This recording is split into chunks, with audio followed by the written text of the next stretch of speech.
setelah saya memiliki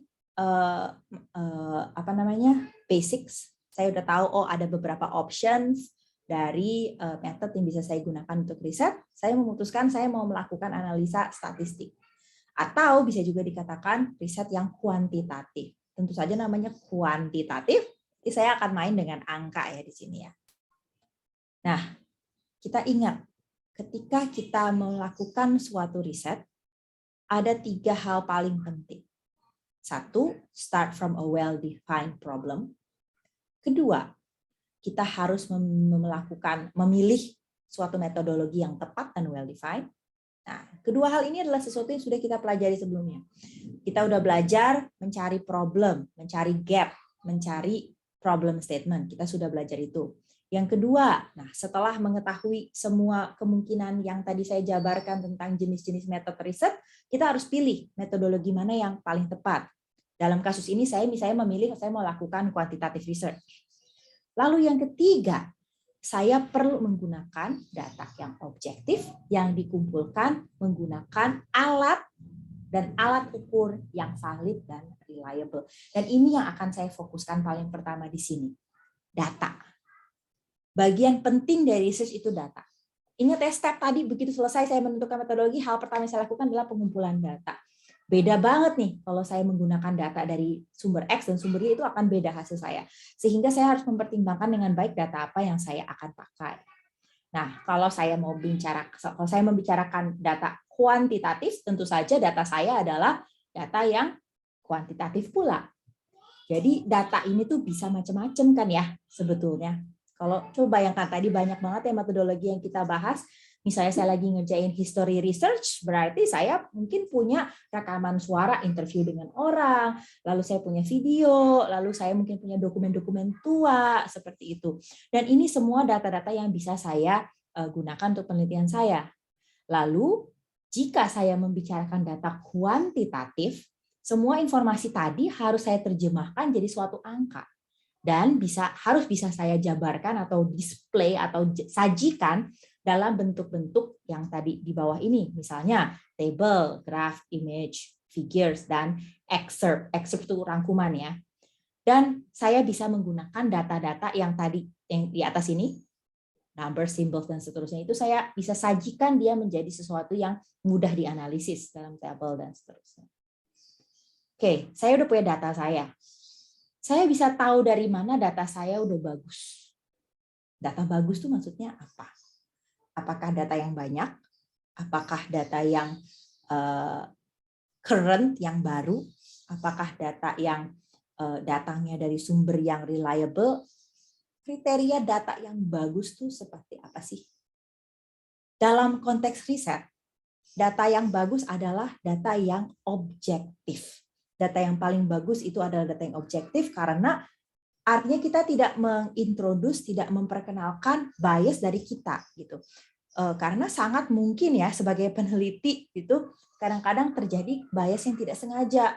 Kita ngambil misalnya ya dalam penelitian saya image processing, kita ngambil gambarnya ini aja deh yang area kecil aja misalnya supaya lebih reliable perhitungannya. Yang saya tidak sadari adalah kalau saya ngambil data yang kayak tadi, ngambil fotonya yang lebih dekat, saya juga agak membuat kondisi yang ideal untuk whatever method yang sedang saya tes itu berjalan. Itu kan tidak objektif ya, karena saya sudah introduce suatu preference dari saya.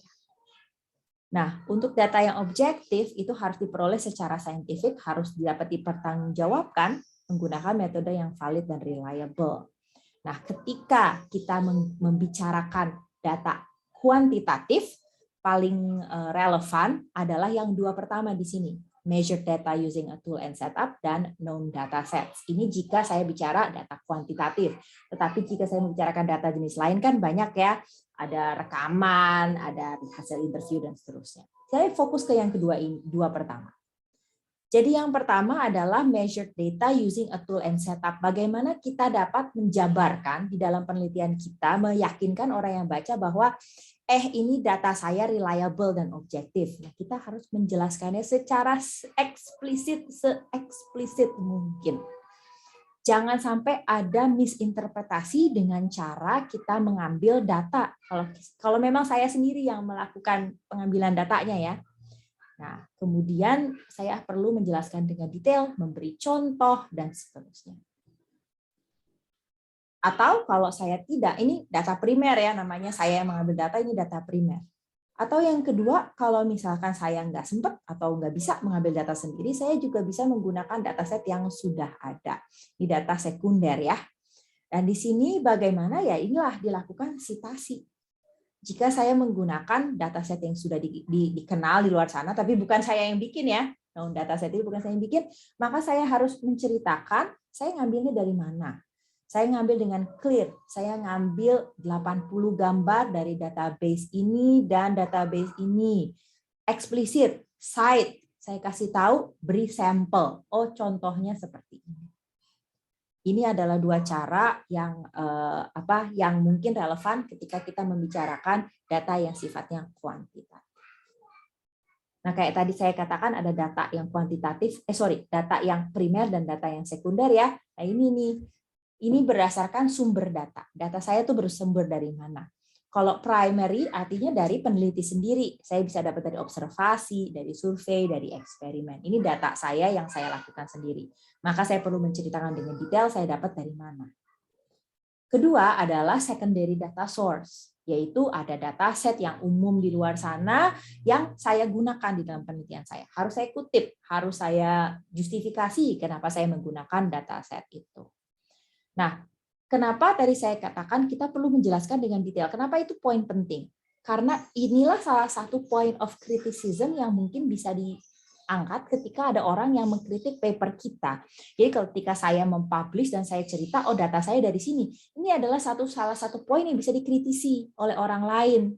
Dan itu bisa saja menjadi gap untuk orang lain. Oh, ternyata penelitian ini masih pakai data yang seperti ini. Saya mau coba kalau saya pakai data yang lain.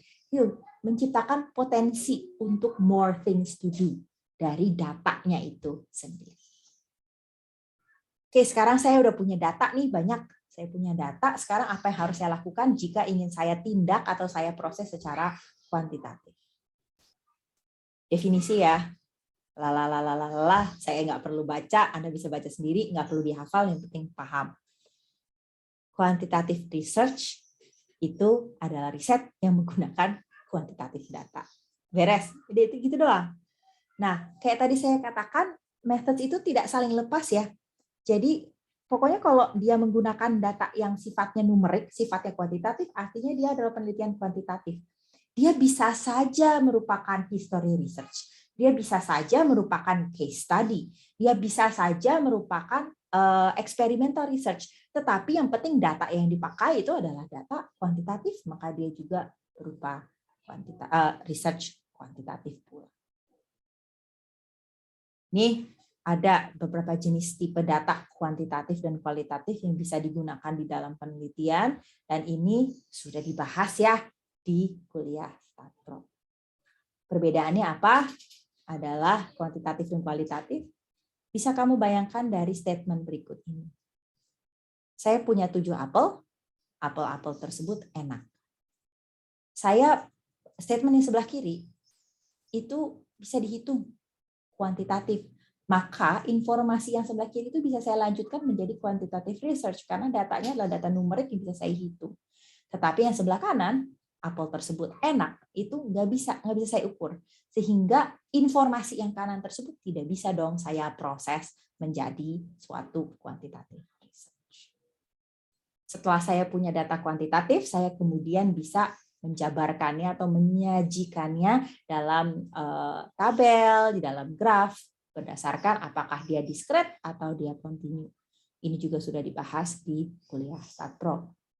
Lalu kalau saya sudah mengukur mereka, not all data is created equal. Ada juga data yang bisa diukur dengan skala yang lebih spesifik atau less spesifik. Ini juga sudah dibahas di kuliah StatPro, maka saya tidak akan ulangi lagi. Nah, kalau saya sudah tahu nih data saya adalah data primer, dia adalah data kuantitatif, saya bisa ukur dia dalam bentuk discrete dalam interval scale. Beres ya, saya punya data kuantitatif yang sudah bisa saya ceritakan sifat-sifatnya sampai dengan saat ini. Sekarang saya punya pertanyaan terakhir, yaitu apakah data saya valid dan apakah data saya reliable? Nah, ini adalah pertanyaan yang agak tricky. Dan juga tidak ada satu definisi yang pakem gitu ya. Validity tidak ada satu definisi yang pakem, tetapi kurang lebih adalah sebesar apa konsensus ya, berarti ya, apakah konsep tersebut sesuai dengan dunia nyata. Itu berarti bisa dikatakan valid. Lalu reliable itu dependable, artinya gini, kalau saya melakukan hal yang sama 2 kali, saya dapat data yang sama enggak? Jika saya tiba-tiba saya melakukan suatu pengambilan data, saya dapat data A gitu, lalu saya melakukan pengambilan data lagi dengan cara yang sama persis, saya harusnya tetap mendapatkan data A. Mungkin tidak persis data A, tapi mungkin agak sedikit variabel. Tapi harusnya nggak tiba-tiba saya dapat data Z. Karena kalau saya dapatkan hasil yang berbeda every single time, itu menunjukkan randomness. Dan padahal yang kita pelajari bukan randomness, kita mau membuat pola kan, kita mau mencari pola dari data, dan itulah yang kita gunakan sebagai analisis kuantitatif. Lalu untuk menjabarkan data, ada pentingnya di dalam penelitian kuantitatif untuk menceritakan data. Mungkin Anda ingat di Statprop juga, bab paling pertama kita belajar tentang mempresentasikan data, menunjukkan data, menjabarkan data. Kenapa? Karena untuk orang memahami riset kita, kalau kualitatif, dia juga harus mengerti data apa yang sedang kita mainkan. Jadi penting untuk mempresent data apa yang kita punya, jika kita menggunakan kuantitatif. Well, actually tetap penting ya mempresentasikan data kita, apapun data yang kita punya, tapi lebih-lebih jika kuantitatif. Bisa juga kita present datanya apa adanya, bisa juga kita coba menyimpulkan atau merangkum data kita berdasarkan sifat-sifatnya seperti ini. Dan analisis paling sederhana dari data kuantitatif adalah hipotesis testing, yang mungkin Anda ingat sudah pernah dipelajari juga di kuliah statistik dan probabilitas. Dan pada akhirnya, khususnya dalam penelitian kuantitatif, we can argue that lebih-lebih daripada metodenya, datanya itu lebih penting. Kalau kita sudah bermain dengan data yang bagus tadi apa? Data yang objektif, maka kita dapat lebih pede bahwa penelitian kita akan mengeluarkan hasil yang juga objektif dan otomatis menjadi lebih reliable dan juga lebih valid. Demikian dari quantitative analysis atau quantitative research.